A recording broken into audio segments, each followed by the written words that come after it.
me dance in your love. I wanna feel your fire, baby, let me dance in your love. I wanna feel your fire, baby, let me dance in your love. I wanna feel your fire, rising from the flames, burn eyes only to burn again. Let me dance in the rhythm of your flame. If I burn, let me die to burn again. If I burn, let me die to burn again.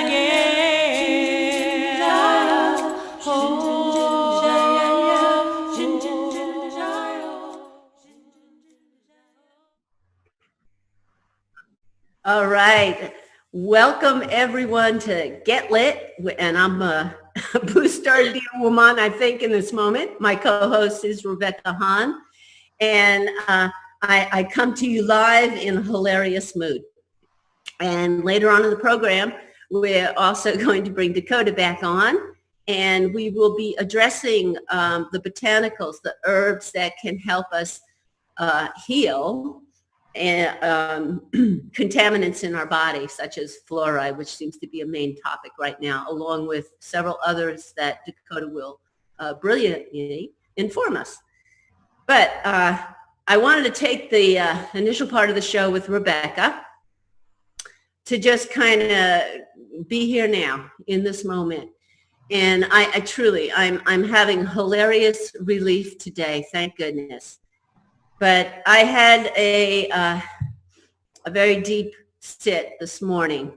And as you know, I like to ask hard questions and I like to keep going. You know, it's like, come on, what are we doing here? What's this existence all about, you know? And I recently watched, maybe some of you have seen it.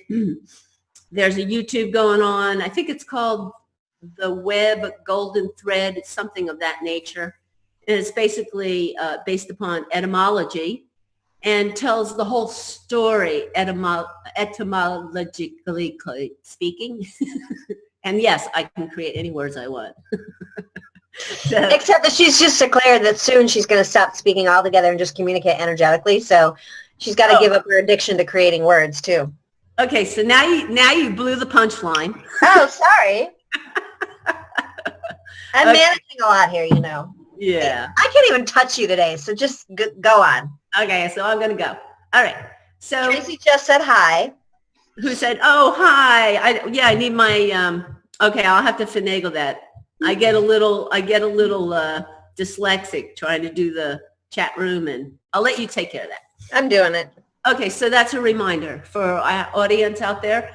It's a call-in show. You can call in anytime, ask questions, speak your heart, join the conversation. And we also have a chat room. If you go to dearwoman.com and click on watch live, I scroll down and there's a chat room. So you're welcome in all these different aspects to join us. And of course, energetically, we're in this one together. Quantum field. Okay. All right. So back to my deep sit contemplation.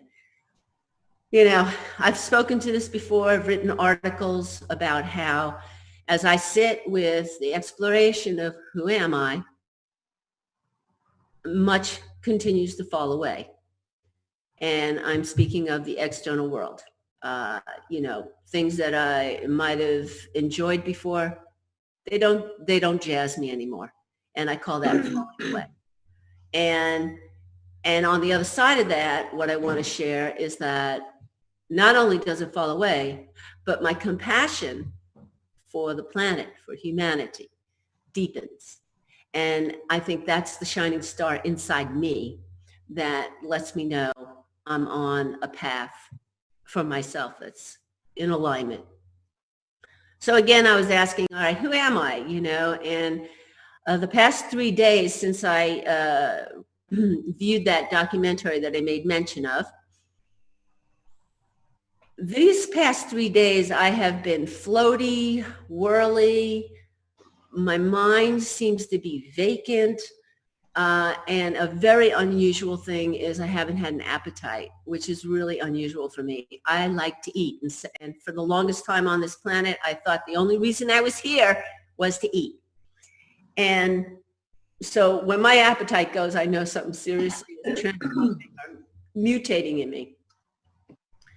And I was sitting in a beautiful place and I was looking out this big window, beautiful hill, trees, land, family of deer, everything just exquisite.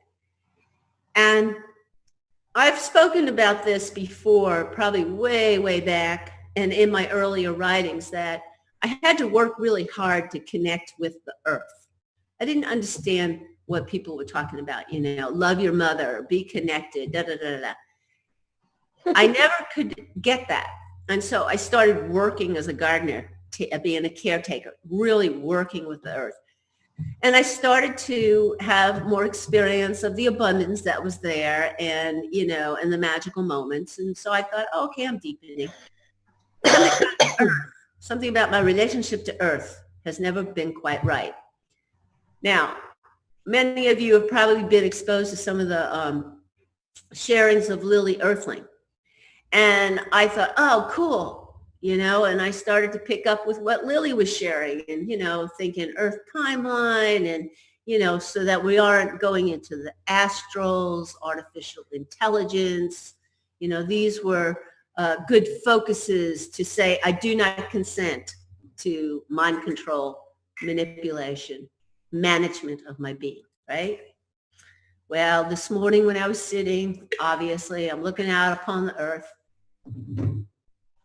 and I hear, this isn't it either. And believe me, in that moment, I was like, oh, really? And I heard, yes, you let go of the earth too. And I went, okay, so then now where am I? And I came back to just essence or understanding of source. I was like, okay. When I went to that place, I was actually relieved. And I had just a brief conversation within myself. Well, we have all these ideas out there right now. Stay close to the earth timeline. Stay close with humanity. We've got to save the species, the endangered species, including humanity. We can change the world, blah, blah, blah, blah. And I realized that is still an external mentalized concept that's driving the horses, okay? And I really stepped back and went, holy shit. The theme of Get Lit for the past 3 months has been conscious dying, and I come full circle right back to conscious death. And that's where it brought me. It was like coming back to source, and let's say source, is an understanding of we're back in the quantum field. We're not in any kind of material form. We are just energy, okay? No label put on that, no concept. We are now just back in the quantum field. That means you have to let go of everything. That means you have to die to everything.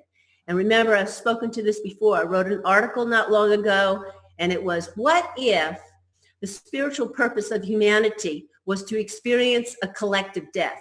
Well, now I'm even saying, fuck the collective, experience death. And you know what? I'm coming full circle, full spiral, back to that. Right now, my dedicated time is every moment is conscious death. And what that means is letting go of everything. All the information sharing that we've had up to date, that helped me sort my brain out. It helped me sort out the dynamic of the mechanism, okay? But when we die in our physical death, we leave the mechanism. Therefore, in conscious dying, we're going to leave the mechanism. So if we're doing conscious death now, what came through me is all these ideas about life, about our spiritual journey, about this, about that, who's got control of the planet, all of it. Let go of it. That every iota of the conversation is distracting us from preparing and examining and exploring our return to the quantum field, for lack of a better words, okay? Return to our energetic selves that are no longer enslaved. Now, we don't know. I don't know what that means, and it scares me at moments. I don't know what that means, but I do know death is the portal, a conscious death. And whatever that means, to lose everything, that's what the magnetic in me is calling. And it's like, it's not about an Earth timeline. The Earth and us, we're all in this one together. I am sure if the planet self-annihilates, is that not an indication to our own resonance? Should we not be self-annihilating? And I'm not suggesting suicide, but I think death has to come to everything. And so when she pulled the punchline already, really, if I try to put my feelers out there on a sense of, well, then how do I evolve here and where am I going? It kind of seems like I'd probably stop talking, if you can believe that. I'd probably stop talking, maybe not even eat any longer. And I'm not talking about suicide. I'm just saying, when I allow myself to really disintegrate into nothingness, I think that's where our genuine safety, I don't even know if you could use the word safety, but I think that's our origins. Okay, so that's my experience up to now in a nutshell. And Rebecca, I know that you and I talked earlier, and I know you're resonating, perhaps not using the same words, but resonating in life experience. I'm not using any words, evidently. I think I'm the one that chose to just stop talking. Well, that's so that I could see what it looks like. So just to get a sense of the bigger world here, Tracy, yes, I've been experiencing this in my own sort of different way too, but Tracy wrote that we look gorgeous or something. Okay. That works. Yeah. Lovely. We look lovely today. But she said it's so freaky because I just recently was feeling like I just wanted to let go of all that was external. It gave me a sense of peace when I did it, room to breathe. Mm-hmm. And I'm going to chime in on this in a minute. And I've had several conversations with people who have suggested that we should stop talking and just go telepathic. So funny. I've been practicing with Jerry. He's pretty good at reading me, LOL. So Jerry's her husband, and she's a regular call-in to our show. Hello, Tracy and Jerry. I love you.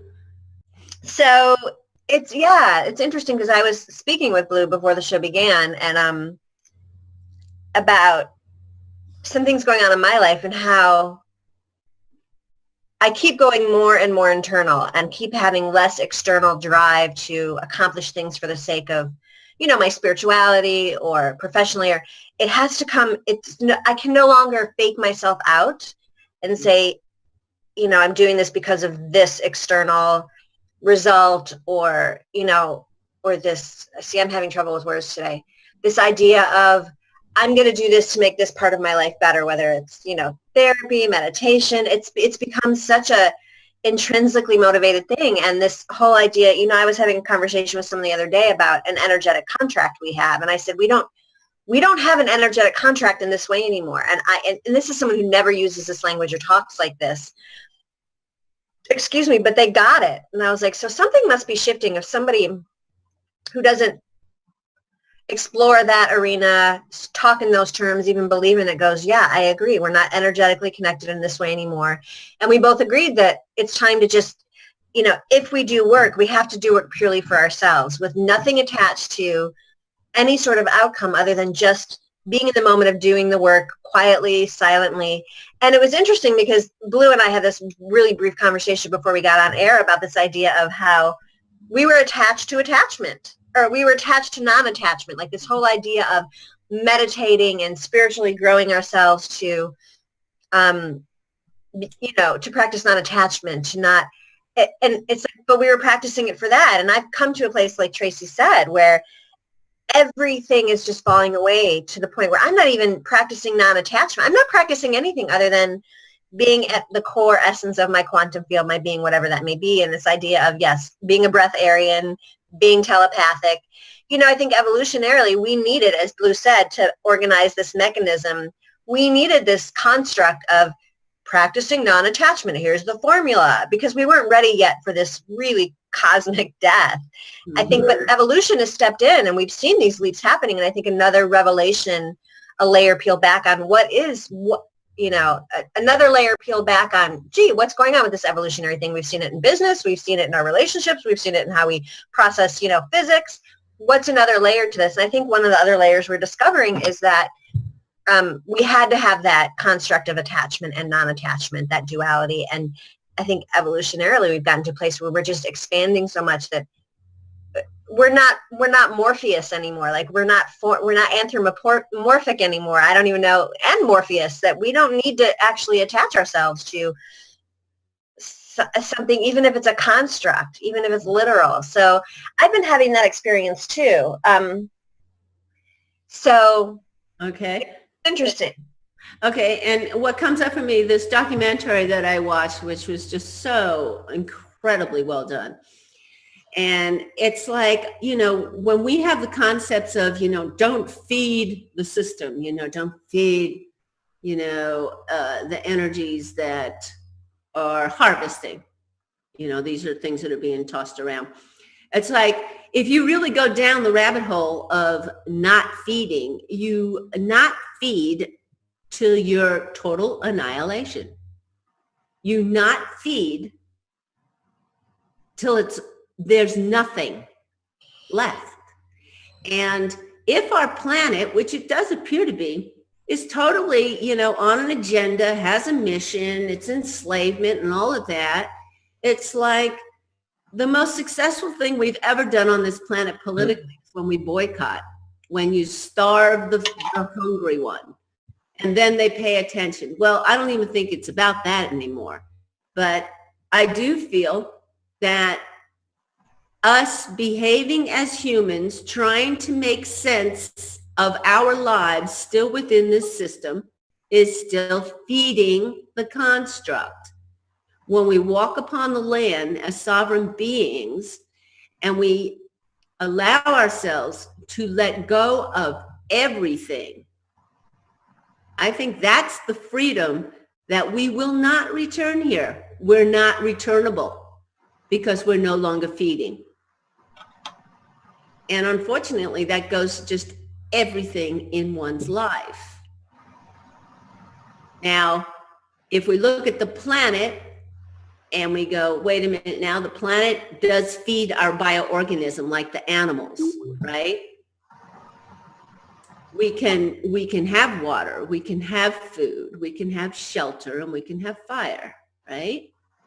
But as soon as we take our energetic cells and put it back out into the system, we're feeding it. And maybe what I just said isn't correct either.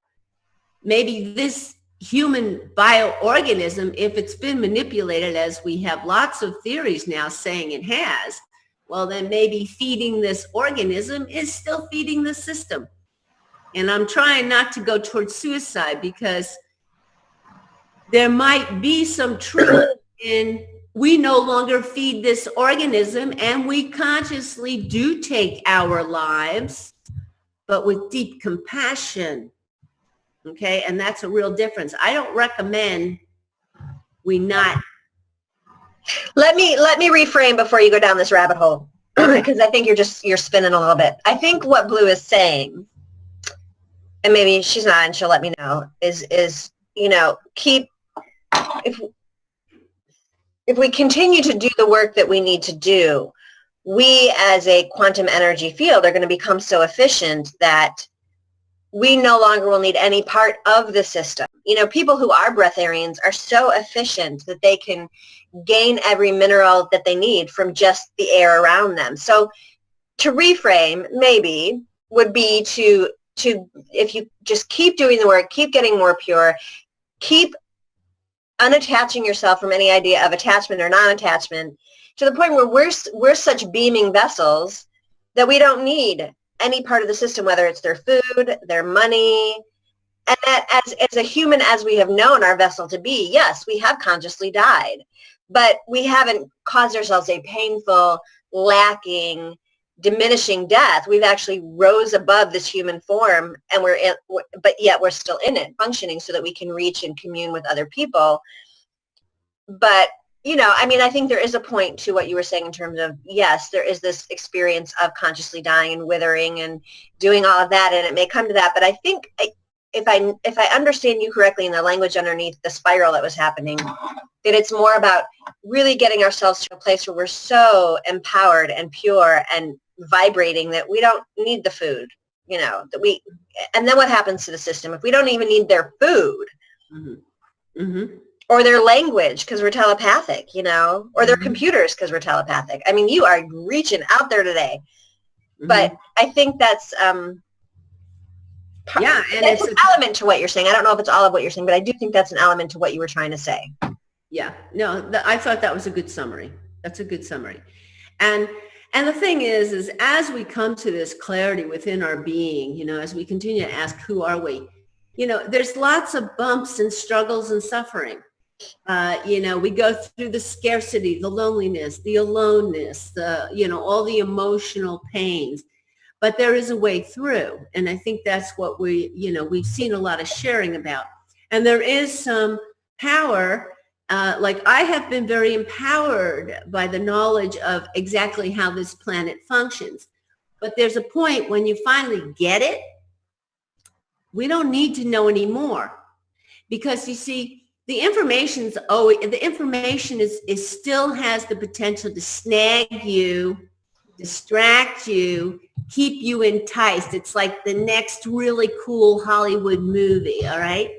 And so at some point, all of us who are awake and having these conversations, you need to fucking jump off. Jump off. And it might be you come on here and you go, bye guys. Or our Facebook page becomes every day you just enter a thumbs up saying, I'm still off. I'm out. I'm in. I don't know. But I think that's going to be the real sign that we're taking the power in our hands when we just start saying, bye guys. Because the information sharing is going to continue. It's going to still be a source of entertainment. And at some point you got to go, it's like turn the TV off. Well, eventually, when you're going to turn the world off? When you're going to turn off, you don't have to figure it out anymore. Stop trying to figure it out. You know what's going on. Now get in.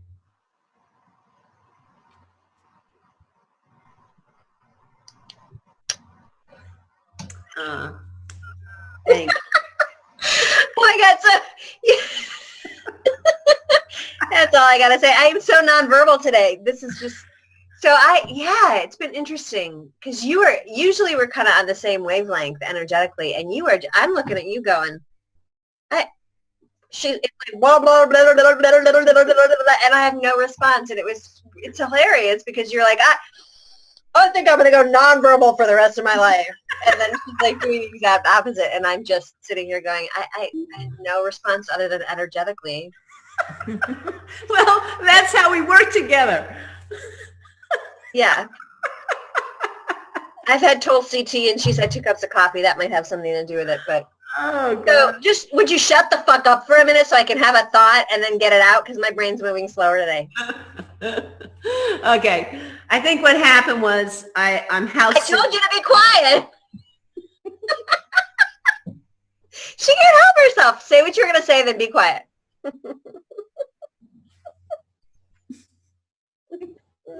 You're still talking with your hands. Just stop. I'm practicing telepathy. You don't need your hands for telepathy. It's purely telepathic. You don't have to do anything.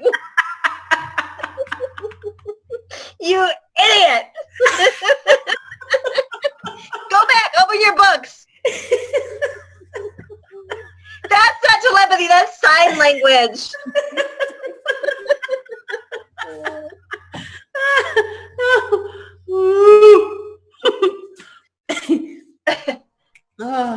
Blue is really being the sacred clown today, and and I'm just in this really grounded place. It's super rainy and windy out, and I've been really in this realm of deep meditations and some neuro brain stuff that I've been working on. And I came to the show just like, and she comes in, I was like, wow, okay, how am I going to negotiate this one? But I don't have a whole lot to say today. Like, I'm just kind of like in this really grounded, what Tracy was talking about, the being telepathic and letting everything external go. And I find it really interesting because you keep talking about letting all the external go, but you are so enlivened right now by our external environment. That's not a criticism. I'm just making observation. And I'm in this place where I'm like, I'm not tethering to anything. So it's this really interesting thing. Like, you're speaking to the internal. I'm just being the internal. And it's such a relief to be this grounded. It's such a relief to look at my life and go, oh, I was doing all that work because it was this little nodule of extrinsically motivated results that I wanted, whether it was my improved partnership or improved business or things with my daughter, and it was like, I got to let go of all of that stuff. If I do any of my work based on even just a tiny iota of some result that I'm expecting, the work's not going to happen, because then it's not about this quantum field. It's about out here. And it goes back to kind of what we said about evolution. It's like, I don't know if we were as vessels ready to completely let go of, like, we had a very, formalized construct, the last century around things, even looking at Freud and how he has to interpret everything. And then we moved into Buddhist and meditation and transcendental, and how this attachment and non-attachment theory came around. So if we're striving towards non-attachment, we're still attaching ourselves to something. Just recently, this is the past week for me, where I've gone, wow, it is so quiet in here now. Mm-hmm. So absolutely, I can hear the wind moving. I can hear. So there's so much space in this vessel now, because I'm not taking things and going, okay, this inside piece is now attached to this outside piece, even on the most subtle level, because I've gotten pretty good at, not attaching myself. I catch myself. And so we come into the show today, and you're like, this sacred clown on cocaine, and I'm just like, I'm like, yeah, I'm just, okay. But it's a really different feeling to drop the anxiety, drop the idea of always having to have some agenda, even if it's a very spiritual, pure agenda around the work that I'm doing. And it's the shouldas, like with, even with meditation, I remember being a shooting on myself all the time. And it's like, it's not about that. You get to a place where there's so much spaciousness inside of you that you can just move within yourself at any given moment. And I don't know if this will stick, it could be something related to something bigger, and we're going to shift out of it. But it feels like,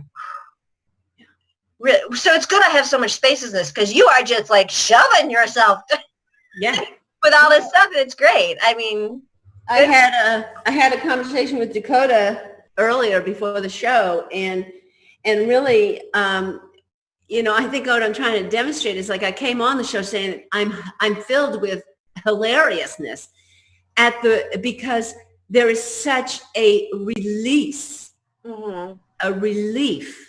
Okay, once again, and where it takes me is my infinite expansion, and in my infinite expansion, that's where my laughter can come from. I mean, that's why laughter, it's just like, oh my gosh, you can laugh at anything. It releases the whole attachment. And, I have to look at the tiny details. It's like, I have done this too, but it's like, we have to stop, those of us who are awake. Now, I'm not saying everyone's ready to do this. Okay? No.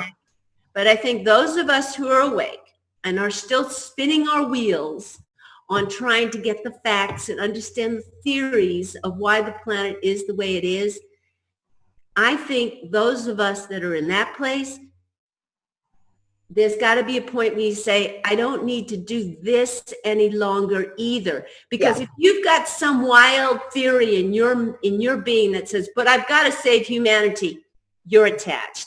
If you've got something in you that says, this is my purpose, you're attached. Mm-hmm. Okay? I'd say the most healthy thing that's going on in our social network right now is fuck it from a compassionate place. It's time to say, fuck it. Exit. Go in. And we all know this. You're the value. Well, then if you're the value, why aren't you in your value? 100%. Why aren't you in here? What? Because you've got children? Maybe. Okay, clarify that. What do you mean by value? And then what do you mean by, like, how are you making that children the metaphor in that? Okay. We're the origin, we're the source, we're all the value.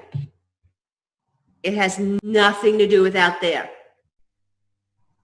Okay. Now, I don't know how this works for parents and children, but you can still, and I think you can still deeply love each other.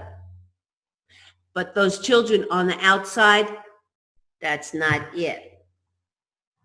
If you're cultivating your child to do this, to understand the consciousness that we're sharing right now, okay, that perhaps is the responsibility, the exchange you have with that consciousness. But I am saying everything goes on the table. Your children, your lovers, animals. Everything has to go on the table. Yeah. None of it can be a reason why I still have to participate in the external, because how will I feed my children? Yeah. Okay, so Tracy wrote, and I like this. I think we're going to start using this as a phrase. First of all, she said she's laughing her ass off. Yeah, this is a laughing. 7 minutes ago, she was laughing her ass off.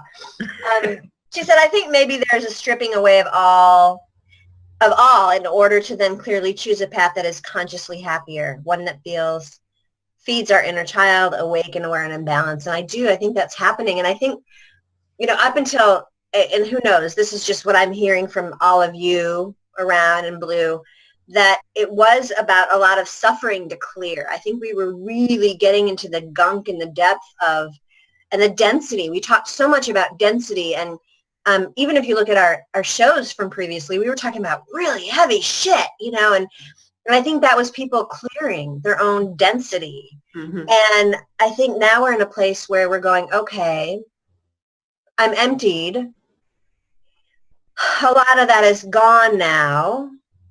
So where is my more authentic path? But instead of reaching for it, we're just being in ourselves and having greater faith that it will come. And she says she feels tons of relief in the moment, letting go of should-haves. And it's interesting because, again, if we look at evolution and what's happening, I think we hit a layer of should-haves where people were like, I'm going to become a yogi and I'm going to meditate and do this and I'm going to do things more for myself. And it was this selfish paradigm of taking care of yourself first, right? And then taking care of others, because if mama ain't good, ain't nobody good. But I think within that, we created this construct of, well, I should be doing this for myself, but I'm not. And now I think, according to even what Tracy says, is tons of relief around the should-haves. And now I'm just like, again, fuck it, which is exactly what you said. And then she said, I agree. Everyone has to hit their fuck it moment to choose another way that's better for them. Mm-hmm. And so I think we've hit the evolutionary fuck it. Yeah, there you go. We're at the critical mass of fuck it. Yeah, I think we are. And not in this angsty, well, fuck it, but what's next? Or, oh my God, this is so angsty and horrible and everything's falling apart. We're just like, fuck it. It's just not serving me anymore. And I want spaciousness. And so here I am. Right. Here I am. And I think that, okay, one of the mystifications of, okay, I say, fuck it. Now I want what I want. It's like, I think what I'm asking is that has to be examined as well. I don't think it's this planet. I don't think it's humanity, the way we're interacting. I think it's fuck it, go inside, find expansion, figure out where's your portal and get the hell back to your origins. That's what I'm saying. I'm saying, Stop thinking we're going to make it better here. And I'm being very compassionate. Yeah. It's like, but stop thinking we're going to save this dying planet and whatever else is going on here. Love it to death. Right. And the only way we're actually going to make anything better, or who gives a shit if we do or not, really, Right. is if we completely let go of everything. Of And go everything. into this spaciousness inside of ourselves and just be in that's where the quantum field is resonating. And if everybody goes inside and resonates in that way, then who knows what things will look like. Yeah.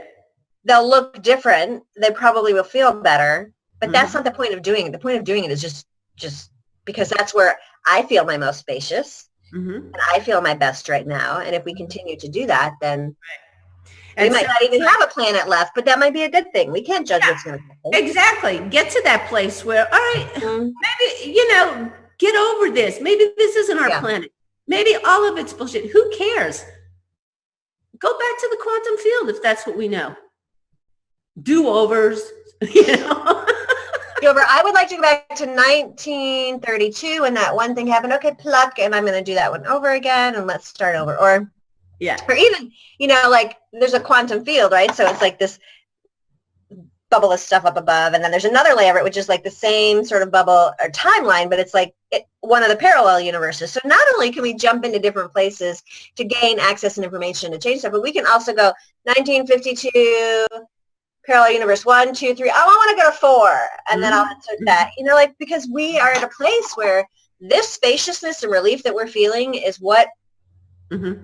it's indicative of the fact that we are tapping into a different energy source. And this whole thing where we talk about manifestation and we can create something instantly, we talk a lot about it, but I'm not sure how many people actually do that. If we're not, we'd like to do that. We're practicing toward that. But I think the spaciousness, and this is what's like, I think we're going to get to that point.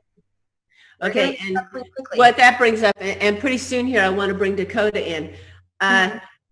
I think too, I have been as fascinated as anyone, as the best of us in parallel universes, simultaneous realities, life on other planets. And I'm going to say that my conclusion at this point is stop looking there. Who cares? It's all here. it is acquiring more information. If you already know you're in that 3 to 15%, you're fucking awake already, stop the research in the external universes. Get over that. That's the hook. Well, and that's what I mean about it being instantaneous now, is it's not any longer, we don't have to search Mm-hmm. the quantum field for anymore. We just have to sit in our own spaciousness, and it's there. Exactly. And it's like everybody we share it conceptually. Mm-hmm. We have all the data. We're the living library. Everything, where the universe is within us. Well, then why aren't we practicing that? Right. Mm-hmm. And really meditate and ponder on that. Why don't you ask and answer every question inside yourself? When are you going to realize every iota of information out there is irrelevant? When are you going to say, fuck it, and get off the ship? Today's broadcast is being brought by the Church of Blue. Amen, sister. She is on it. She's on it. All right. Now, coming back to, and this is where the compassion itself is, all right? I'm here. I'm existing with what is, all right? But I have a deep compassion for humanity, all right? I mean, it still affects me. And so we're going to bring Dakota on. Dakota, you could start to link into the show so you can get your window. Today, we have Dakota with us once again, who has identified the botanicals, the herbs on the planet that can heal the human bioorganism. Okay, so what we're talking about here is not you. There's a bioorganism that we're There's caretaking. a bioorgasm waiting for us. There's a bioorgasm. Spaciousness. We will have a Orgasm, the whole universe will come together. No pun intended. Right. Instead of saying, okay, so this is the point. This is the climax.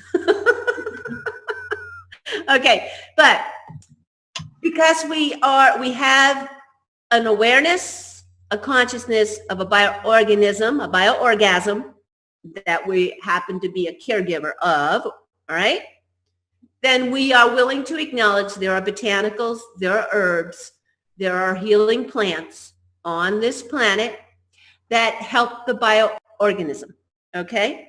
So we're going to invite Dakota, who has a wealth of knowledge and continuing love wisdom around the things that can assist us. But first, Dakota, when you come on board, I'm going to welcome you to respond to the conversation and just pick up with us. But So it's now- not launching yet. It won't launch? All right, hit it again. Hit launch again. I did many times. Okay, then go ahead and open up the Zoom room. Maybe it wants that. Where? Find your Zoom app. Oh, okay. Yeah, open up your Zoom. Yeah. It may not be responding the same way. Yes, and Biggie, Dakota's going to come in. I sent you a Skype message. I couldn't get my Gmail to communicate with you. I don't even have my chat open. He could be talking to me. Let's see. Yeah, I know. Laugh out loud. Okay, there he is. Yay. Okay, so I like to call these moments crystal rainbow. No, forget it. Fuck that. I don't want it. We be here now. I am just, my audio. Okay. I'm just in amazement today. I can't even keep up. Yeah, joined by computer. Let's see if that. Biggie loves us. We love you too, Biggie. Text. Yeah, I really don't have a whole lot to say about what's happening today. Join I just here. Turn your microphone off. Oh, I'm sorry. Okay. Yeah. Okay, she should be coming in now. Biggie, fire her. She's out of control. Do I want my audio on? Okay, I'm going to mute. Sorry. Yeah, I don't know. I don't know what is happening over there today. She's in rare form. But I have to say that there's some sort of discrepancy for me personally on, we're having all this conversation about working from inner source. Yeah, Blue's manic today. Biggie's reporting to us. So there's this idea of tapping into inner source for everything. We just got through talking about being breatharians and living off of source alone. And now we're bringing in this idea of herbs to help nurture this vessel that we live in. And so for me, there's a bit of a discrepancy in that content. However, to fix this discrepancy for myself, I feel like we've been talking a lot about compassion. And I think this idea of compassion comes into this bioorganism, you've cursed me, that if we take in the energy of other things such as plant life and herbs that is non-violent, non-aggressive by nature, then that only will increase our ability to have compassion for ourselves and others. And until we actually can live as a vessel completely autonomous of everything, food, air, everything, and then we need this. So it's a really great stepping stone. But that was just sort of a discrepancy in my mind. I'm like, well, so to bridge that gap, it is a bridge. I mean, it's a bridge in the sense of we are putting out ways to which we can get our vessel to a place of being totally autonomous and taking on the energetics of herbs and plants and flowers in a way that we need their assistance in becoming more compassionate and empathic and intuitive. And so that's where I bridged the gap in my own discrepancy of thinking between, well, let's just fuck it and be breatharians to, oh, now we're taking herbs. So yeah, we need that. So yeah, so that was just what I was speaking to, that discrepancy in my own, like, well, wait a minute. Okay. Yeah. Here we're saying, okay, fuck it. And now, okay, now let's talk about herbs. Yeah. I'm using my rational brain. I was hoping you guys would figure out a way to transition over to this. I just did it. Go for it. Okay. We're good. We're good. All right. Well, how do I move this thing? Well, I guess my question is, Full window, because we don't have you on share screen today. I know, but I want to see my screen.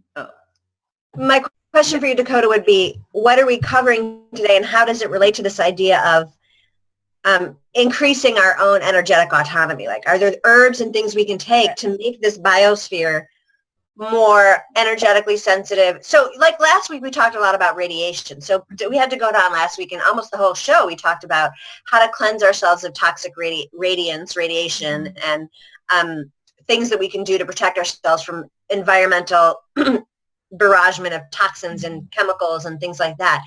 We're really flipping it. I mean, my curiosity today, and I don't know if this is where you're going, but considering the content of what we're experiencing energetically and what the content of our conversation has been, I'm wondering if there are herbs that you can take to become more energetically pure, more telepathic, more autonomous, more clear. Like, we're talking a lot about this relief that we're feeling and this spaciousness and this idea of being more internal. And that might not be the content, but maybe if it's not today, we can touch on it another week. But that, to me, is what I'm curious about. Yeah. I think probably the theme is how to remove some of the substances that shut us down. For example, fluoride collects in the pineal gland. Yeah. And the pineal is the master gland in the body, of course, but it is also associated with consciousness. And a lot of work has gone into looking at the pineal gland as having a kind of a quantum field effect. So here we've been talking a lot about water recently. We've had a water festival, and we're looking at the introduction of fluoride into the water here. So since that's been one of the focal points of conversations in this area, it ties in with what you guys are talking about a lot, because there are certain chemicals that shut us down biologically, and because we are in this body, we do need to be filtering. We are filtering. Our senses are set up for filtering through the body to perceive. The way we perceive the world is filtered a great deal by what's going on with us physically. And I'd like to talk about fluoride. First of all, most of the country, unfortunately, has fluoride in the water, and I'm going to assume that most folks know that it's a toxin. And I'm going to get into a little bit of the specifics about how to deal with it. It's a byproduct of the fertilizer industry, and there are different types of fluoride that are put in the water. We're talking about sodium fluoride, of course. Calcium fluoride's natural. The sodium fluoride is quite toxic, and there are some types of fluoride like hydrofluorosilicylic acid, which comes from the chemistry industry. And it contains a lot of arsenic and lead and cadmium. So when we have fluoride put in the water, we're not just getting the fluoride itself, but we're getting quite a bit of arsenic too. And as I said, cadmium and lead. And one of the things that these forms of fluoride do is when they go through lead pipes, for example, in water systems, some of the older homes used metal pipes that had lead in them, and they leached the lead out into the water supply, and that's one way that a lot of kids are getting overdosed on lead. And the other thing that's unfortunate about fluoride is that it's a halide like iodine and bromine or bromide. Those are different forms of them. And it mimics iodine in the body. So everywhere that there's supposed to be iodine, there can be fluorine or fluoride. And we need iodine in every tissue of the body. Every cell has iodine in it. We talk about iodine in terms of radiation, actually, but it turns out that iodine also can be helpful in removing fluoride. from our bodies. And of course, we like to avoid drinking it with our Royal Berkeys and a special filter to get the fluoride out of the water. Regular water filter systems won't take it out because it's really small. So we have to have a special water filtration system for it. But they were talking about reverse osmosis. Is that sufficient to do that? Because that's the other thing is, my understanding is that that's questionable. So I would go more, I'd really look at the filtration system. I think the only one I found that I trust is the fluoride filter for the Berkey. Berkey, B-E-R-K-E. No, there's a Y, B-E-R-K-Y. And then also, I've heard a lot about bone char systems. I don't know about, are you talking about charcoal made out of bones? I don't know about that. I can't answer that. I did a bunch of research recently because the area I'm living in has fluoride in the water, and so I was looking into all of that. No, charcoal is not adequate for it. No, this is bone char. It's different than just charcoal. It's a specific kind, so Yeah. that's worth looking into I too. wanted to clarify too, so what you said about the iodine is our body needs iodine, but the fluoride is kind of mimicking it. Mhm. So then the body, stops producing? No, the body absorbs fluoride instead of iodine. Okay.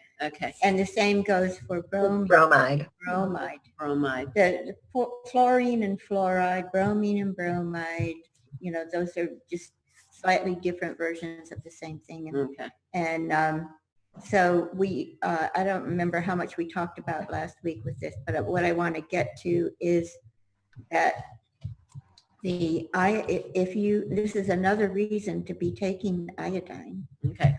is because it will cause the body to dump the fluoride out of it. And it can do so pretty quickly. I know there was a study done with nascent iodine, and they found that just after one dose, there was a 78% increase of the release into the urine of fluoride. Whoa. So What'd you call that? Natha? nascent iodine. Nascent iodine, I prefer that over Lugol's, mostly because it's more bioavailable. It's an atomic form, and it had an electrical charge applied to it that makes it, and when the body is actually using iodine, the body puts an electrical charge into the iodine. So that's a process that has to happen. The body has to do that to Lugol's, for example, to make it usable. How are you spelling that too, Dakota? What? Nathan? No, Nascent. So nascent already has the charge that the cells need. And so you don't need that much of it. You don't need as much as you do of Lugol's. And so it's safer. You tend not to get toxicity, which I was looking for my book, The Iodine Crisis, on my shelf, and I can't find it. That's weird. I just had it out the other day. Well, and also I want to ask, because I feel like I'm asking you questions like how it would serve the people who are listening. Where would we get nascent, and is there a recommended brand? They're all, the nascent iodine there aren't very many of them out there. There isn't. And so whichever one you get, I only know actually of 2 brands. And so both of those would be good. And what was I going to say about that? Blue is asking where you can get it, and I know that a couple of sites that, like Gabriel Cousins, Raw Foods site, has a shop, and he sells a couple of different types of really high-end nascent and Lugol's. Becca, did you ever try to get it from our local health food store? You can't find it. Yeah. You have to order it. It's not easy to come by. I mean, once you find the resources, but Gabriel Cousins' site is There's, a really good one. And oh, go ahead. Dakota's going to respond here. There's a type of nascent called detoxifidine that's sold through globalhealingcenter.com. And that's a good one too. So I think the iodine is important, but one of the things that's good to know is that it works in synergy with selenium. A lot of these things work in synergy. That's why we always prefer to get them from our food if we can. But in the case of iodine, it's hard to do. But it works with selenium, and an easy food source for selenium are Brazil nuts. And it only takes 1 Brazil nut a day, but you soak the Brazil nut overnight in water. And then the next day, you can eat the nut and drink the water. And that's a day's dose of selenium. And the reason why Brazil nuts are so high is that the tree cannot grow unless there's plenty of selenium in the soil. Nice. Okay. So you wouldn't, you'd recommend the Brazilian nuts, not a Brazilian- selenium You supplement? could take a selenium supplement, but I always prefer food sources whenever Yeah. possible, Okay. just because there are always complements and synergistic elements that are related to whatever you're wanting to take. Mhm. And when you just take a selenium supplement, you know, not just, so we don't know what's in the matrix.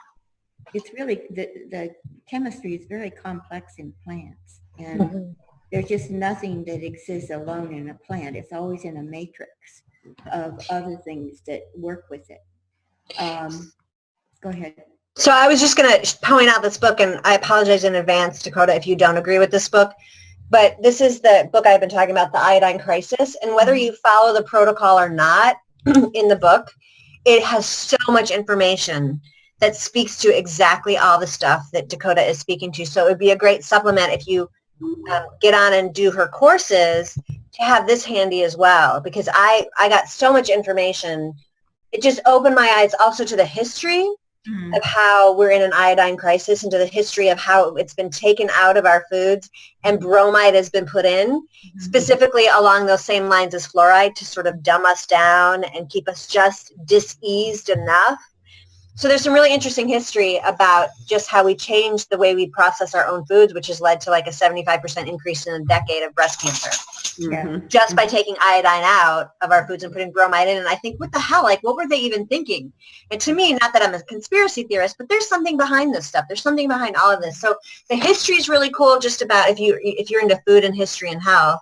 But then it goes into exactly all of the reasons why, if you take iodine, how you have to take certain ones with certain things, because otherwise you're going to dump bromide and make it worse for yourself. And it's just a really accessible resource that would complement some of the coursework that I think we have at the on the site. Yeah. Thank you for that. I haven't read that book, so that'd be It's cool. pick up.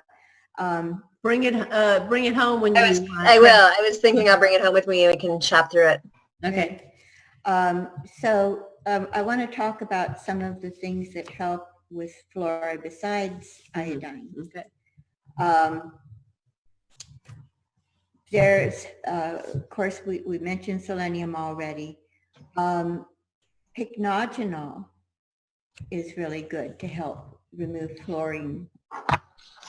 And pycnogenol, Pycnogenol, comes from a pine tree. And it's, of course, this is a concentrated supplement that you can buy. And it's good for a lot of things. But for folks who don't have the money to buy pycnogenol, they prefer to take it out of the Scotch pine because there's a higher concentration. But in all of the pines, there is pycnogenol. So if I'm a big advocate of drinking pine needle tea, and we talked about that a little bit last week too. And But you'll get some pycnogenol and other related antioxidants from the pine tea, and it's free. Just make sure it's not polluted. Be careful where you're getting it from. And there is, you can be helped by getting fulvic acid and humic acid that grabs onto a wide range of heavy metals and takes them out. You said folic and what? Fulvic, F-U-L-V-I-C, and humic acid. And in herbalism, the place that we tend to look for those two things, they're in soil. They come from soil. And there's a whole new field now of looking at how soil itself can heal disease. Some people are even fermenting soil, but we're not going to go there right now. The fulvic and humic acid can be found in something that's sold, and you might be familiar with it, the Ayurvedic compound called Shilajit. Shilajit is an ancient earth that has been used for a long time that, you probably want me to spell that too. Yes, please. Let's see, it's Shilajit.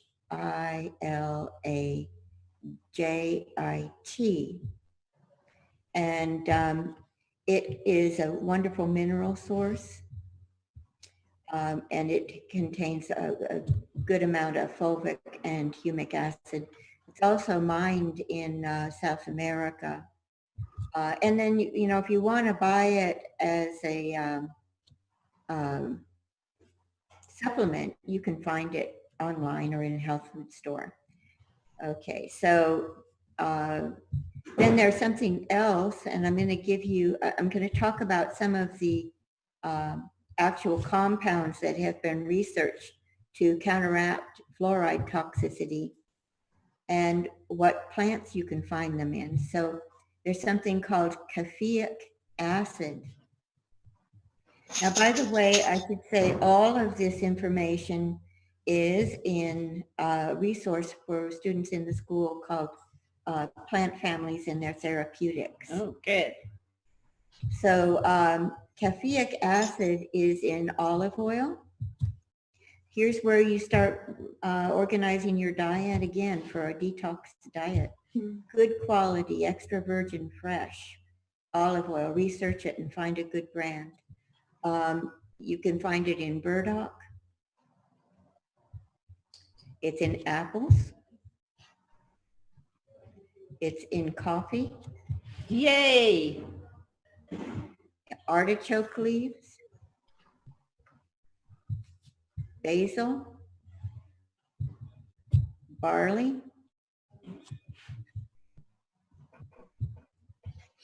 Oregano. And some other plants. We don't need to go through all of them. Okay. So if by including those, that's helping you.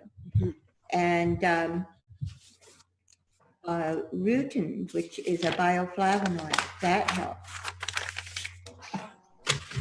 So those are and calcium also helps, but you want to get that from your food. So those are things that help you with the fluoride, but iodine is really there. So since the fluoride is contributing arsenic, the fluoride that they're adding is contributing arsenic, we should talk about that for a second. Mhm. There are regulations that limit the amount of arsenic in the water. They supposedly test it and make sure it's not over a certain amount. But, and this is one of the things folks should know that have wells, is that there's arsenic naturally in bedrock that leaches out into water supplies. And some, depending on, you know, the strata, wherever a well is, there can be higher arsenic levels in well water. Mhm. And might be good to find out if that's you or not. Mhm. And then, of course, it's in some foods. Oh, I want to go back to fluoride for a second. Just a reminder that even if we're being careful with filtering our water and everything, if we go out to eat, we're getting probably fluoride in whatever was cooked. If you drink a beer, it's in the beer, in the wine. So anyway, back to arsenic. The best thing I know of to counteract arsenic in the body is moringa. Oh, yeah. Is what? Moringa. Yeah. Moringa.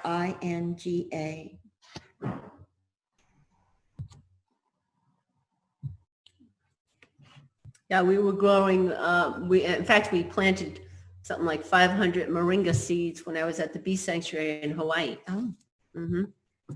Now, interestingly, there over many hundreds and hundreds of years, people can adapt to high levels of arsenic. Mm-hmm. There's a tribe in the mountains of, I think it's Peru, where the arsenic levels are incredibly high. They kill people almost right away. But over, I don't know how long they've been there, but they have adapted to it. And so that's a good sign. We might adapt to it too. Mhm. I don't know, but it was slowly increased, I imagine. Okay, so how about, let me just ask you a question. Of all of the toxins that are in our bodies, the chemical toxins, that sort of thing, which one do you think accounts for the highest level in the body? What's the one where if we were tested, we would have the most of? Mm. And in general, through the population. Like a toxin, like a bromide or a, Yeah, or cadmium or any of those toxins. yeah, okay. When I'll just say this, the EPA ran tests to find out the levels of various toxins in the human body. Mm-hmm. And there's one that came out at the very top, like 10,000 times higher than any of the other toxins. What do you think it might be? Okay. My guess would be iron. Okay. I would say something obscure like cadmium. Okay. It turned out to be plasticizers. Turned out to be what? Plasticizers. Phthalates. That makes complete sense. Yeah. I just saw a video recently about what they're calling microplastics. Mm-hmm. The waters, there's a team that's been testing the oceans, streams, all these waterways, because the plastics break down into these tiny, tiny microparticles that are being consumed by all the animals and moving up the food chain. I know. And We can't escape it. It's terrifying on some level. We absolutely cannot escape the fucking rabbit hole, the demise we've set ourselves up in with petroleum products and phthalates and plastics and estrogen disruptors, and we can't get away from it. And people don't understand what a fucking food crisis we're in, that even the wild caught salmon that you pay $25 a pound for at Whole Foods is fucking plastic on a cellular level. And I'm sorry to go off, but it's one of those things where how do we adapt to the onslaught of all the intensity that's coming out? We can't adapt quick enough. And this idea of plastics, and I mean, it doesn't surprise me at all that you said that was like off the charts in our system. So I feel like, what could we possibly do? I mean, how much fucking moringa can I take, or iodine can I take? I may as well just like, how do you battle that? Because it's just getting worse. And it is on a cellular level, like genetically, our fish are becoming genetically linked to phthalates, to plastics. They are morphing into these things. One thing you do is you don't eat animals anymore. Mm-hmm. But it doesn't help the animals, I know. Yeah, it's hard. I mean, my body. I mean, when I was doing raw foods, vegan stuff, I weighed like 90 pounds. My menses stopped. I am the type of person that not often, but does need that injection of animal. And I bless the food and I do all of that. But, a lot of people aren't going to function at that level. So what do you do to balance that? But, first of all, I would say that raw isn't necessarily the answer. Well, I don't think so either. I mean, even when I was just a plain vegan that wasn't raw, yeah, I was still bloated all the time and weighed 95 pounds. So, I mean, obviously I'm older and things have changed, and and I do raw in the summer mostly just because naturally that's my affinity and that's cool. That's where I go. But I do a lot of warm oils in the winter, a lot of blanched vegetables and things like that. But I do need that injection of animal fat and fish sometimes for me personally. My body needs it. And I do believe that some people can get so pure that they can just live like that. But I also think genetically some of us, based on your blood type or what's going on in your life, and that you need a little bit of that animal and to bless yourself with it. So and then there's people, of course, that are never going to pass that up and eat like their blood type, killing something, eating it once, and then 2 months later you kill again and you eat another thing, and in between you forage and eat your veggies and your berries. That's what I think, certain blood types need to do. Others can be vegan, others can eat grains with that. But so many people aren't even conditioned to even be close to that and will never. So what can they do to counteract the enormity of that kind of toxin in our system when it's genetically altering our fish? How do you even get around that? Well, that's two topics. One of them, of course, is about diet, that whether to consume the animal products or Right. not. And and then the other is even if you are vegetarian or vegan, we're getting these phthalates from other sources. For example, all of the wiring in our homes is covered in plastic, and as they heat up, they off-gas and we breathe it in. Same with our carpets, our computer screens. I mean, everything is coated in plastic these days. Right. Every new item that you buy for your home, off-gases plastics for intensely for 5 years. And if you have little children that crawl on the floor and touch things, you're just wreaking havoc in their hormones, just like that. So I want to just mention a few of the things that result chemically in the body from the intake of these phthalates. First of all, they interfere with the chemistry of our fatty acids, especially DHA. And the DHA is needed to make the cell linings of all of the membranes covering our cells. And the DHA is also necessary for the functioning of our brain cells, especially in memory. Another thing is that they can create a zinc deficiency. And if they create a zinc deficiency, well, you need zinc to properly metabolize vitamin A and B6. And so you might think that you're not getting enough A or B6 because you're getting those symptoms, but it could be that you're zinc deficient because of phthalates. So, this gets so crazy. The other thing I want to point out too is that, there's this myth that buying organic foods from companies with integrity. I did some research once, maybe it was my mom that did it, but there's only one company out there where you can buy a product in a can that isn't lined with plastic. And I think even Eden Soy, whatever that company is, I've stopped buying their stuff because their products are lined, their canned goods are lined with plastic. Every company does it now except for one or two on the market. It's so hard to get away from it. So you only buy stuff in glass jars. Yeah. Or bulk bins, is a little safer depending on how it's been transported, but. You're right. So I'm going through this just to help people realize why they might want to shop this way. Yeah. So another thing that it does is it damages the pancreas. And we've got a huge uptick in diabetes now. It's considered an epidemic. How much of that is related to the damage to the pancreas from these plasticizers? And they damage hormone function, especially thyroid. We keep getting back to thyroid, and that's another epidemic, is thyroid dysfunction. They also damage testosterone, and they interfere with the metabolism of cholesterol. So a lot of the high cholesterol problems that people have, where it seems like no matter what they do with their diet, blah, blah, blah, blah, they're taking this and that, cholesterol still high, could be plasticized. So anyway, as far as what to do about it, the first thing is avoiding them as much as we can, which is pretty hard. Yeah. We're finding plasticizers all over the world, in the most remote regions of the world, in animals. They're finding plasticizers. So, and those animals are on a natural diet, right? So anyway, there are a few things that you can do. The far infrared sauna seems to help.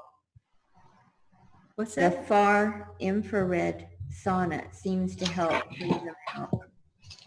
And eating a lot of those cruciferous vegetables helps keep the liver functional it keeps the detoxification pathways functioning so they don't get too overloaded, and you have a chance of just eliminating them through the liver.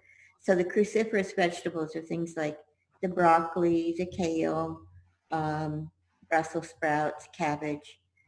And in general, those vegetables seem to help detox a lot of these pollutants that we're dealing with. So, if you could eat some cruciferous vegetables every day, that would be great. And then calcium D glucarate, I'll spell that GLUCARATE. I don't have the dose for it with me, but you take that twice a day and that helps.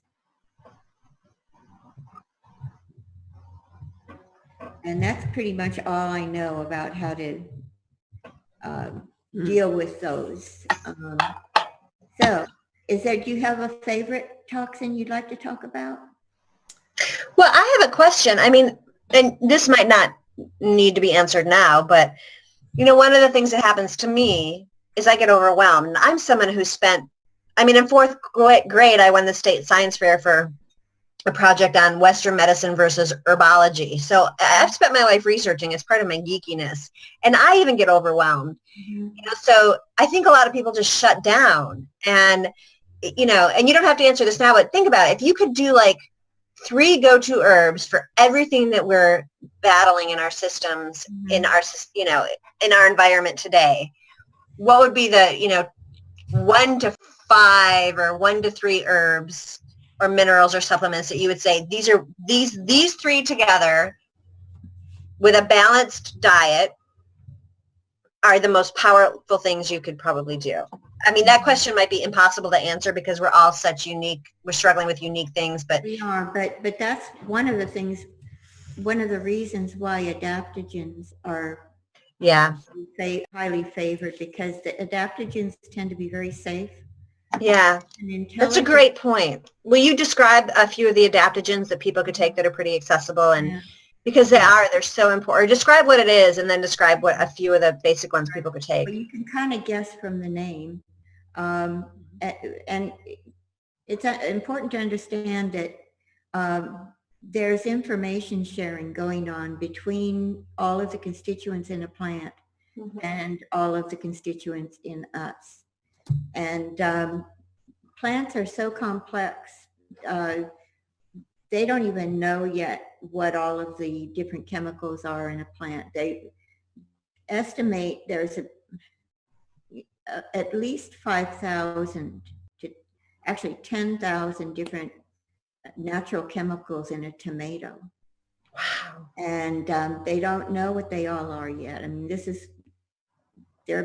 we're just taking baby steps uncovering all of this. So, and there's no drug that can match the complexity of what's in a plant. So in general, the adaptogens, they're not real well understood because they're very complex, but they communicate with the body and with the DNA and with the cells in order to right the wrongs. There's somehow they know where there's something that's off. Sometimes they work through the brain. Sometimes they work through the DNA.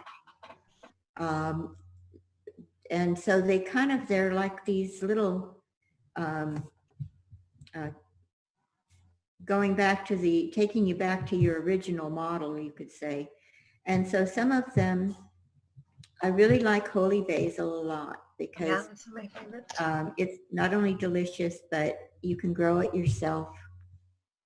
and make your own medicine with it, and it's very powerful. And it functions on a physiological basis and on a mental and spiritual basis. So it just covers a lot of territory. And it's not one of those you have to watch like a ginkgo or something. It's just, it's so absolutely safe.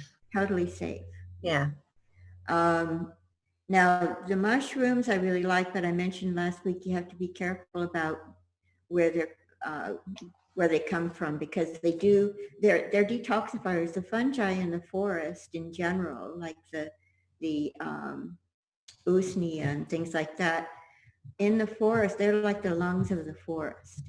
They cleanse the air, they cleanse everything to help keep the forest clean. And they can do the same for us. However, if it's a super dirty forest or super dirty area, it's like the filters are full. And so that's, I would say reishi, but because some people might not get a good one, I'm going to hold off on that. Okay, so I do think that in this idea of 3 things specifically to help with these toxins, Or just protecting from the onslaught in our environment. I think all of the sulfur containing plants that are, there's a whole lot of them, and that gives you a lot of choice, but just think in terms of what are the sulfurous containing plants and make sure I get a lot of those. So garlic is one of them. And the only thing about garlic is you don't want to eat it every day. Maybe 5 days a week is the most, and about 3 cloves a day. But I think if you take that 3 or 4 times a week, it's enough, because it can throw you off if you take it all too much all the time. And the other sulfur containing vegetables are the broccoli, what I mentioned before, the cruciferous, broccoli, cabbage, kale, Brussels sprouts, and onions contain a lot of sulfur too. In Ayurveda, they say don't eat onions, but that's, I'm not going to get into that too much, but we know that they're really important. So, all right, so we've got holy basil, and we've got the cruciferous vegetables, and I would say probably the third, a good clean source of sea vegetables, the kelp, or watercress. Let me throw that in there too. That's another sulfur containing, but like the sea vegetables, it tends to accumulate a lot of really bioactive trace minerals, and it has the sulfur too.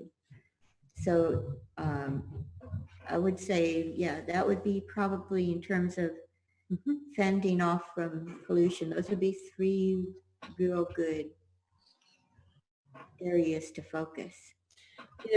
Something that's coming to mind throughout this conversation is I feel it's important that every individual have a real intuitive sense as they approach these recommendations. Like I can hear you sharing, Dakota, and be watchful, of the intake of how much garlic and what have you. And one of the things I've learned over the years, because I went down many paths, like different diets, macrobiotic, raw. I even did a 40-day fast. And I readily noticed how out of sync I got with my environment. And that, I tested it out, and there's a point at which you can purify your body to such an extent, especially when I did the 40-day fast. I really wanted to understand, what happens to the body. And, I lost muscle tone. My skin flaked off like a snake shedding its skin. And what happened was I had, my hide got too thin. And I wasn't able to reintegrate back into my environment. So what I've noticed, I do believe that our body is mutating and adapting. And I think whenever we go down this path, to really stay sensitive to your balance. All right, because we can, basically I'm saying is you can get too clean for your environment. Yeah, I've had that same experience when I was doing a part of the reason I stopped doing the raw foods. I was fasting a lot, doing a lot of green fasts, not water fasts, but I got to the point where I couldn't be on the planet anymore. My eyesight and my hearing, I could hear stuff from, I swear to God, birds and trees 200 miles away, and just energetically not being able to, I didn't feel horrible. I just felt like untethered and how do I balance that world? So I had to just toxify myself a little bit, do some grounding, had that very same experience. And now I found that balance of I just seasonally go towards certain things because my body's done enough work and enough experimenting that I when I crave something, I know it's because I need it. It's not any longer about craving bad crap and trying to break myself of something. So yeah, I've had the same experience. It's the By the way, same. Tracy has a question. So when we're done with this loop, let me just dive her question in there. But what were you going to say, Blue? All right. Well, it's the same understanding, like, you know, people have been in starvation for years. You don't go ahead and offer them an American Thanksgiving dinner, you know. Yeah, although I've ended a fast with a pizza before and I don't recommend it. Yeah. And so, I mean, we've all experienced those devastating effects. You've been on a diet or a fast, and then all of a sudden you're like, know, oh my God. Exactly. And it's the same thing with the planetary situation. It's like, you know, as we approach healing, we've got to take into consideration the level of toxic, the toxins in us and how well we can come off of them. Could I say something about that? Yeah. There's one other thing, first of all, an herb that I do want to mention that's used to detox heavy metals, and that's cilantro. Oh, good. The dose is 1/4 of a cup a day. How much? 1/4 cup of cilantro a day. This is called poor man's chelation therapy. And but when you're doing, and I'm not big on detox, I don't really go for it too much, but so there's detox and there's detox. There's detox as part of like just your natural lifestyle that's being, where you're taking care, and then there's detox. You're really going to extremes to push things out. And you have to be real careful with that because the toxins come out in the wrong places and make you sick. But if you do this cilantro detox, you take calcium bentonite clay, also a couple of teaspoons in water a day, because that's going to help capture in the colon some of the heavy metals that are coming out of your system and getting them out of your body. Can I ask you a question about bentonite? Because I've been on and off the whole clay kick for many, many years. And I always hear discrepancies in how, you know, because it sucks toxins out of the gut. You don't take it when you're taking anything else. Like you take your supplements separately. And then how long do you wait, or does it even matter? What's your opinion on that stuff? Well, yeah, you don't take it with your supplements. And do you take it on an empty stomach? Yeah. So and when do you do yours if you're doing it? Before bed. Take it before bed. Before bed. When you get up in the morning, if you're going to do 2 teaspoons a day.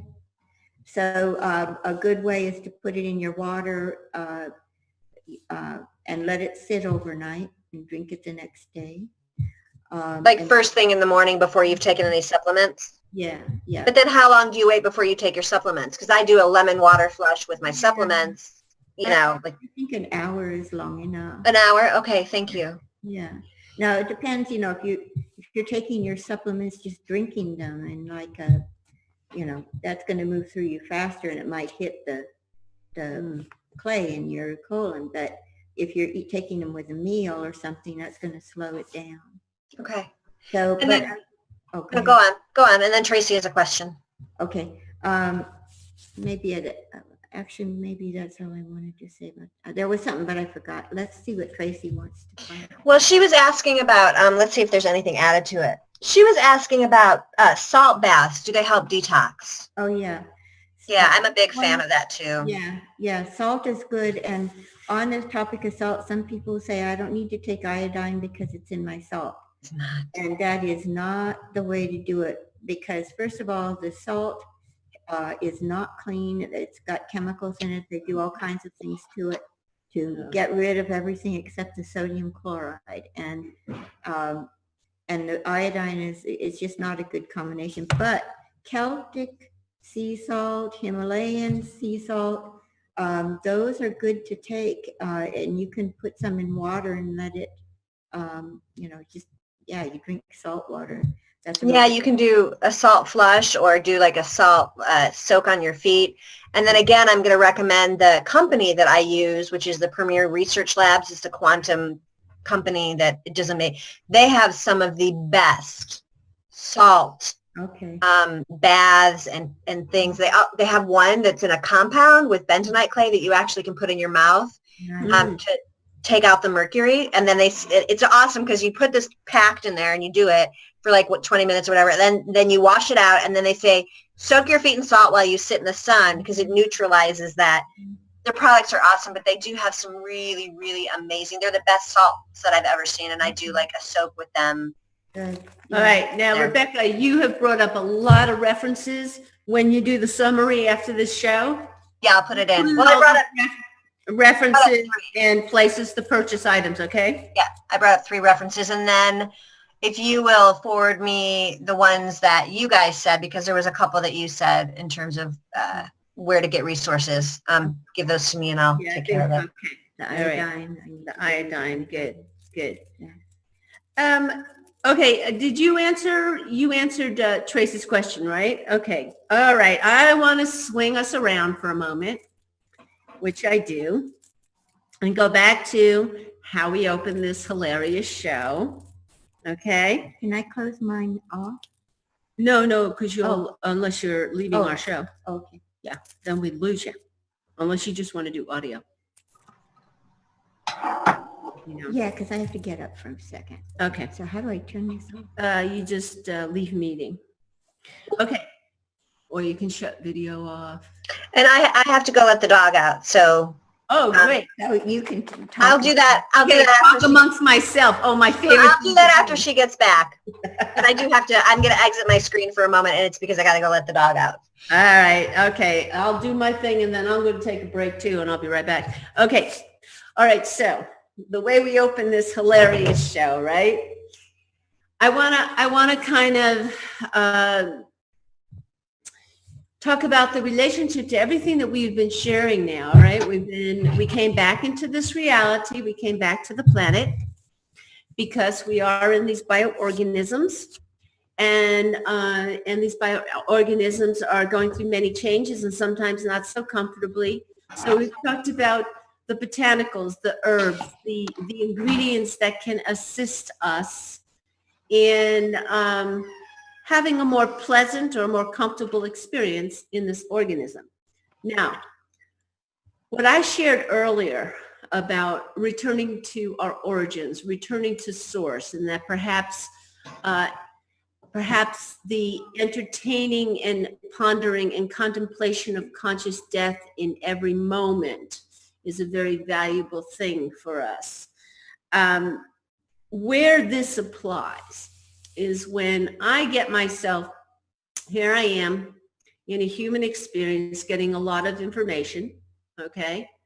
Now, if I find in any given moment I'm starting to get overwhelmed with, oh my gosh, this is too much information, or I'm like, oh my gosh, I've got to be on this schedule. Am I going to remember? I do 2 teaspoons of salt, and how much garlic was that? And da da da da. Okay. Our relationship to this is what brings us back to our relationship to the external environment. All right? If we're going to begin to worry or have any anxiety about, oh my gosh, I'm getting poisoned, da da da da da, that's the shit you want to let go of. All right? Now, what my experience has been is, yes, I have a bioorganism, and as long as I'm here, I want it to be as comfortable as possible, all right? So while I'm sitting and contemplating conscious death, and I listen to my body and I go, well, you know what? I'd like to have a little better fluidity in my bones, all right? It's a process. I'm not just jumping, unless, of course, and I'm not condoning taking our own lives. It's like we want to make the best of this situation before we consciously exit. And so, again, you have to go in here, all right? It's all those moments of what are you letting fall away? And if you need a transition of having more comfort in your being, then by all means, consider the botanicals and the healing herbs that are still present in this environment. Consider that in your transitional self. So I hope you understand where I'm coming from. It's like we don't abandon anything other than as you're seeking truth and going deeper into who you are, you may find there's moments like when we talked about, all right, let's say we get to that breatharian telepathic self. You may find there are moments that all of a sudden, through your own source self, an antidote is revived in your own immune system. You may have an awareness in your deeper reflection in self that all of a sudden you may have corrected an iodine balance. You understand what I'm saying? That eventually, ultimately, if we even consider breatharianism, that there is the potential to find that balance within this bioorganism.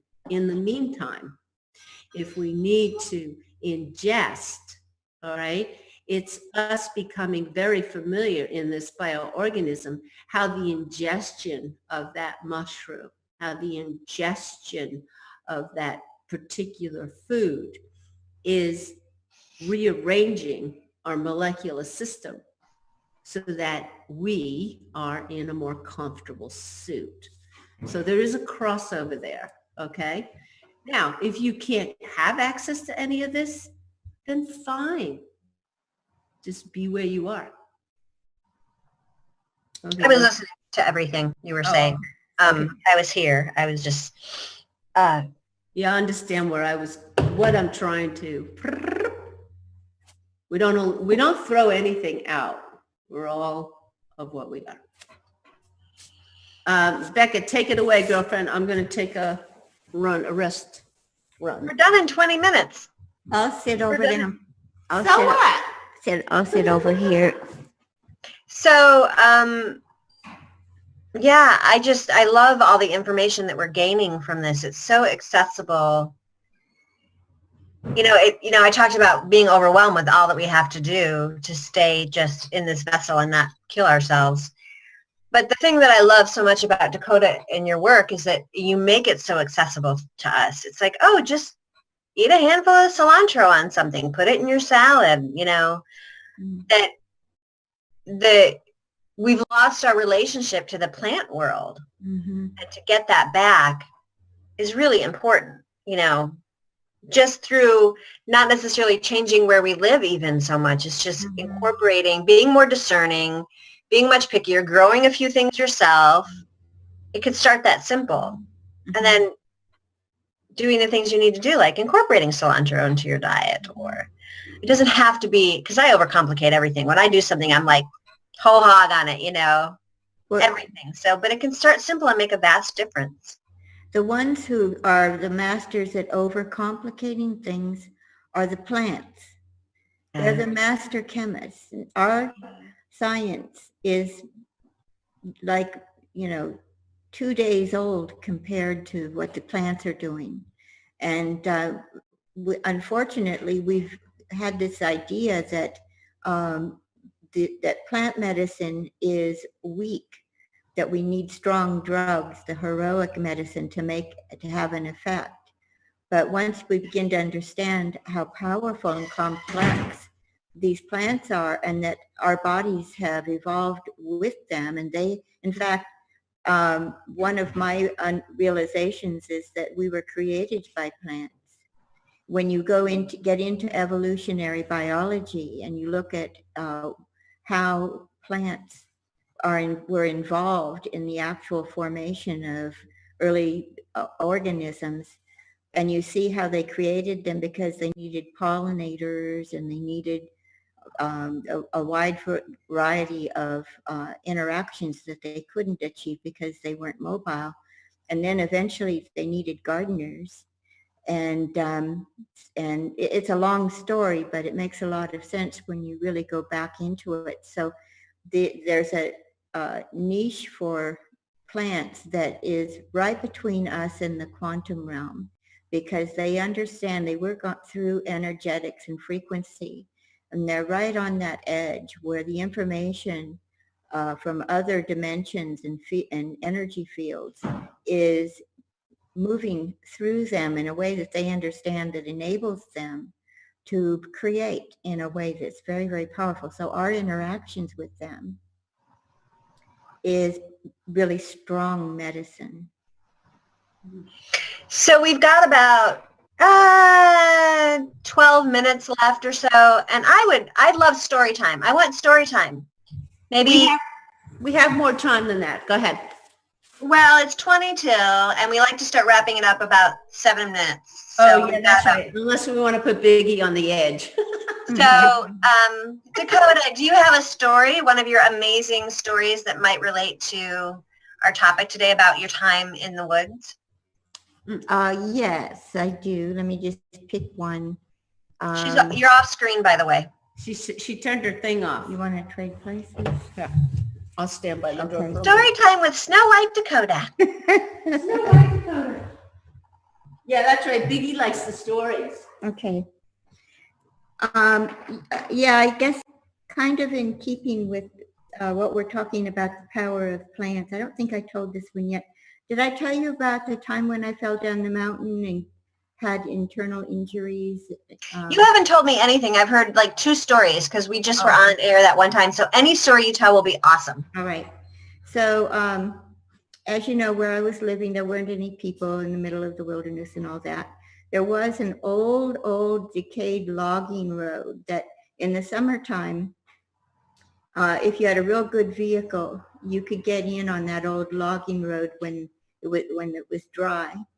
And so every once in a while, people would show up that way.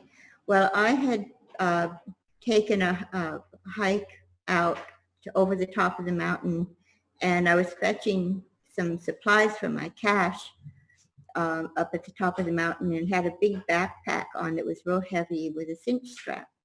And as I was coming back down the mountain, I slipped on a pebble and fell down the mountain, and that backpack, the cinch strap, came up underneath my rib cage and tore up my gallbladder and liver and stuff like that. And so I was about halfway down the mountain, and I took the backpack off, and I could hear all kinds of terrible noises going on of things gurgling in the wrong places, and went into shock. But I had to get back. I had to get all the way down the mountain. And as I started to go down the mountain, I knew that there had been some people that had driven in on that road that day. And I thought, isn't this amazing? There are actually people down there when I have internal injuries, and they could get me to the hospital. And that was my first thought. And then as I continued walking down the mountain, holding my guts in, I started thinking, but wait a minute. They don't have all the plants in the hospital. I've got all the plants here. So if I go to the hospital, I started weighing the pros and cons of staying or leaving. Those people I knew were going to leave the next morning, and then I would be alone again without no way to make a phone call or get any help. So by the time I got down to the bottom of the mountain, I had made my choice. And this was one of those really excellent opportunities to find out what I truly, truly believe. You know, we talk a lot about things, but when you're put into a life and death situation, you really find out what it is that you actually believe or know. And I decided that my odds were in my favor if I stayed and used the plants. And so I didn't tell those folks that I was injured. I just wrapped myself up and went to bed and started using herbs right away. And I couldn't tell what the extent of the injuries were. I knew something was leaking, that's all.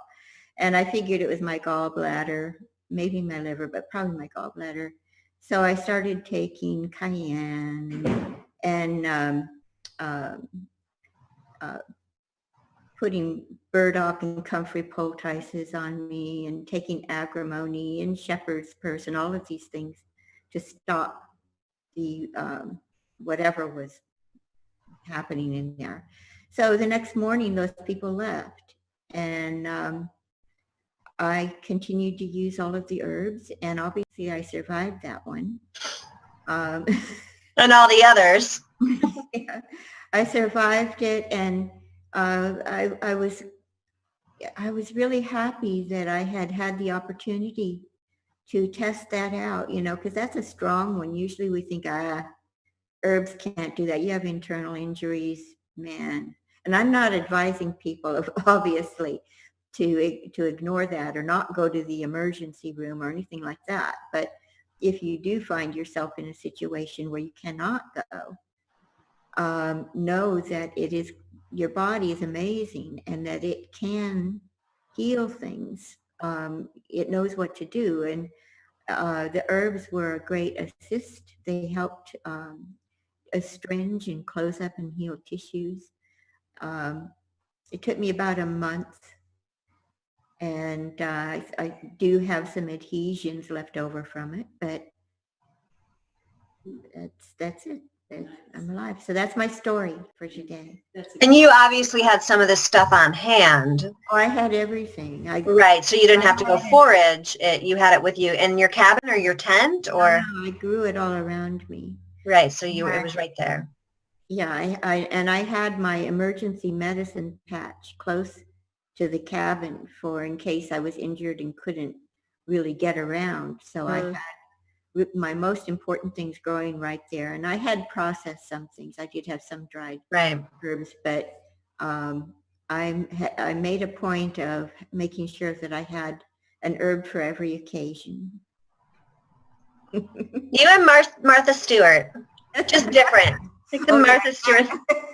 An herb for every occasion. I'm going to give you back to Dear Woman. Okay. Thanks for story time. We love story time. For a moment. So, take all that information. Know that we love you. Come on back and join me. I'm good just being still today. I'm good. I'm just enjoying being still. Oh, can I say something? I just want to say hi to Tracy because Tracy enrolled in the school. Yeah. And she just recently enrolled and is just getting started. So I want to say hi, Tracy. Yeah. And I'm going to check the chat room after we close the show. I get too distracted. But I love you kids that have been in the chat room. Thank you. And again, whoever's out there listening, you're always welcome to connect with us. And of course, big thank you to Conscious Consumer Network.tv. That's the platform that's allowing us to bring you some really authentic news and updates and beingness. Mel V and Biggie, they put their heart and soul into this. And that's why we come to you with our heart and soul as well. We have a great tribe bringing incredible information and knowledge to you from this platform. So, but you got to have courage to go down the rabbit hole. It takes a lot of courage to really understand how we all got to where we are. And it's going to take a lot of courage to go back home. again. And so I love you. Send lots of love and deepening compassion for all of humanity and all that exists. Tracy says big love to everybody and Biggie and CCN. She's signing off. Thank you, Tracy, for being with us today. Yes. Dakota, we love having you on the show, and I think we should incorporate story time every week that you're on the show with us. Okay, that's a good idea. Okay. And also to let people know, we plan to do a show on Thanksgiving. Which in America is 2 Thursdays from now. Not next I Thursday, guess but the we have Thursday. to check with Biggie. Biggie, are you going to be, oh, we got 5 minutes. Yes. Okay. So Biggie and Melvi will be there. Thank you. We'll be here for Thanksgiving as well. Thanksgiving is a totally American holiday.